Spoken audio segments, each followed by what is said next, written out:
Fala pessoal! Bom, vamos direto ao ponto na nossa análise de hoje sobre pensão alimentícia. Olha, a gente sabe que qualquer atraso nesse assunto gera um verdadeiro mar de dúvidas e, infelizmente, muitos mitos também. O nosso objetivo aqui é desmistificar de vez essas leis que envolvem a pensão não paga, sabe? A gente vai priorizar as realidades jurídicas e deixar de lado aquelas velhas crenças populares. Afinal, agir com a informação errada nesse caso, nossa, pode custar muito caro. Com quantos meses pode pedir prisão? Essa é, sem dúvida, a pergunta que mais gera ansiedade. É literalmente a dúvida número 1, que causa uma baita confusão tanto para quem deve quanto para quem precisa receber a pensão. Sabe, existe uma crença muito forte na nossa sociedade de que, tem um período de tolerância. Muita gente acha que as mãos estão atadas até que um certo tempo passe. E o que acontece? Deixam as dívidas crescerem de um jeito super perigoso enquanto tentam resolver tudo só ali, na base da conversa informal e daquelas mensagens de celular. Bom, vamos mergulhar logo nisso porque a resposta direta já quebra um mito gigantesco de cara. Presta atenção, não é preciso esperar 3 meses.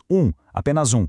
Um único mês de atraso ou até uma única parcela atual atrasada já é mais do que suficiente para iniciar um pedido de execução e sim, isso já pode levar à prisão civil. Os tribunais superiores já consolidaram o entendimento de que uma única parcela recente em aberto muda completamente o cenário e autoriza a ação de forma imediata. Não tem essa de esperar. E tem uma frase que diz: quando a pensão atrasa, não atrasa apenas um número, atrasa comida, escola, remédio. Este ilustra perfeitamente o motivo da lei ser tão rigorosa, né? Pensão alimentícia não é um favorzinho que alguém concede, é uma obrigação essencial, está ligada diretamente à sobrevivência. A lei trata a pensão de um jeito totalmente diferente de, uma dívida comum de cartão de crédito ou um boleto comercial. A urgência é real, porque não estamos falando de números numa planilha de banco. A gente está falando da dignidade, da alimentação diária, da escola e da saúde de um dependente que simplesmente não pode esperar. Agora, a regra dos 3 meses. A lei permite a prisão para os últimos 3 meses de dívida, mas não é obrigatório esperar. O que é realmente interessante aqui é como a lei acabou sendo mal interpretada pelo senso comum ao longo dos anos. O Código de Processo Civil prevê que a prisão civil pode ser pedida para cobrar o valor referente às 3 últimas parcelas vencidas antes da ação começar, além daquelas que forem vencendo durante o processo, claro. Ou seja, isso define até onde a ameaça de prisão alcança o passado recente. Não significa de jeito nenhum um tempo obrigatório que se deve sofrer esperando o pagamento. O foco da lei é garantir a urgência alimentar de agora e não dar um prazo de carência para quem deve.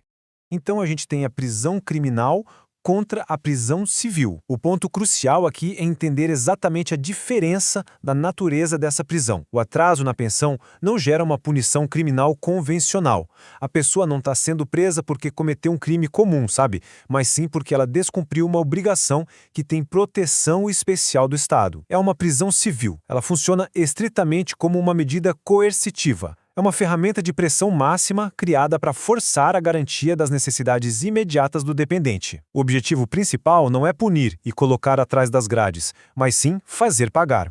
Legal, mas vamos avançar e ver como isso se constrói na prática. Afinal, um único dia de atraso não significa que a polícia vai bater na porta no dia seguinte. Tem um procedimento judicial bem rígido ditando o ritmo, que é execução de alimentos, intimação do devedor e, por fim, pagamento, justificativa ou prisão. Tudo começa com a execução. Logo em seguida, o juiz manda intimar o devedor. E olha, é só a partir desse momento oficial que se abre uma janela de tempo. Uma janela para quê? Para quitar o débito, provar que já pagou ou apresentar uma justificativa extremamente sólida de que é impossível pagar. A prisão só entra em cena mesmo se não rolar o pagamento e se a justificativa for rejeitada pelo juiz. E o perigo mora exatamente naquele cronograma de atrasos informais que a gente vê tanto por aí. Mês 1. Vem aquela promessa informal de pagamento. Mês 2, rola só um pagamento parcial da dívida. Mês 3, as desculpas continuam enquanto as necessidades diárias do dependente só se acumulam. Sabe como é, né? Enquanto se pede mais e mais tempo para organizar as finanças, a escola continua cobrando, o aluguel vence e a criança? Bom, a criança continua precisando comer todos os dias. Ficar refém dessas promessas por meses a fio é um perigo absurdo e só agrava o risco para a sobrevivência de quem depende desse dinheiro. É bem aqui que caem por terra 2 das maiores desculpas do dia a dia. Desemprego ou aqueles depósitos parciais, tipo pagar R$ 300 em vez de 1.200. Gente, isso não cancela nem quita a obrigação automaticamente. Perder um emprego por si só não pausa a pensão. E, pasmem, depositar o que dá também não resolve o problema. Transferir 300 quando a obrigação é de 1.200 não zera a dívida de forma alguma. pode até mostrar uma tentativa de boa-fé, mas o saldo restante continua lá, em aberto e totalmente sujeito à cobrança. Ninguém tem o direito de decidir por conta própria pagar menos sem passar por uma revisão judicial antes. Outra coisa, acordos informais, aqueles famosos acordos de boca. Eles são uma armadilha gigantesca para todas as partes envolvidas. Combinar o valor ali só na conversa pode até parecer que funciona super bem e pacificamente durante um tempo, mas no exato momento em que o primeiro atraso acontece, a cobrança fica infinitamente mais complexa se você não tiver uma base legal consolidada. A formalização da pensão é a única garantia real. Isso protege quem recebe, porque permite uma ação judicial rápida, e protege também quem paga, porque estabelece limites justos e documenta oficialmente o dever de cada um. Aí sempre surge aquela dúvida, e como a gente lida quando a dívida já se acumulou por anos? Bom, a Justiça divide a estratégia de recuperação de um jeito bem lógico, parcelas recentes contra parcelas antigas. As parcelas recentes, que são os últimos 3 meses, mais as que continuam vencendo, mantêm aquela urgência máxima. Elas seguem pelo caminho que possibilita a prisão civil. Já as parcelas mais antigas, bom, elas não desaparecem, tá? Elas apenas mudam de pista.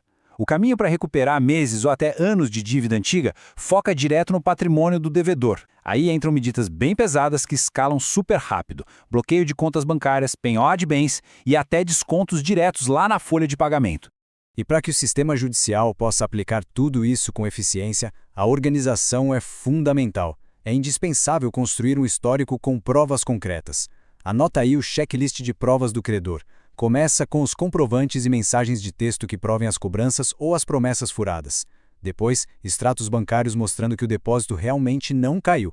E, claro, um registro bem rigoroso das despesas do dia a dia, como faturas da escola e recibos de farmácia. É exatamente essa montanha de pequenos documentos que, quando a gente junta e organiza, comprova sem sombra de dúvidas a necessidade vital do dependente.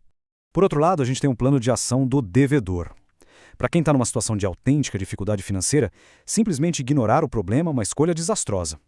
Não ignorar a intimação judicial é o passo número 1. A inércia diante de um chamado do juiz acelera incrivelmente o processo rumo àquele mandado de prisão. A postura correta exige ação rápida. É preciso buscar orientação jurídica imediatamente assim que a crise apertar, documentar a própria dificuldade e principalmente solicitar uma revisão formal da pensão antes que aquelas parcelas originais continuem se acumulando feito uma bola de neve imparável. Tem que manter as provas de boa-fé. Chegando nesse ponto, é absolutamente essencial separar as águas de um conflito super frequente, que acaba misturando leis e emoções. Direito de convivência versus obrigação alimentar. Eles habitam universos jurídicos totalmente distintos. A regra é super clara, olha só. A falta de pagamento da pensão não concede o direito de proibir as visitas, de jeito nenhum. E, simultaneamente, dificuldades no acesso à criança jamais servem de justificativa legal para reter o pagamento da pensão, entende? São questões totalmente independentes perante o juiz. Uma coisa não pode, de forma alguma, servir de retaliação para outra.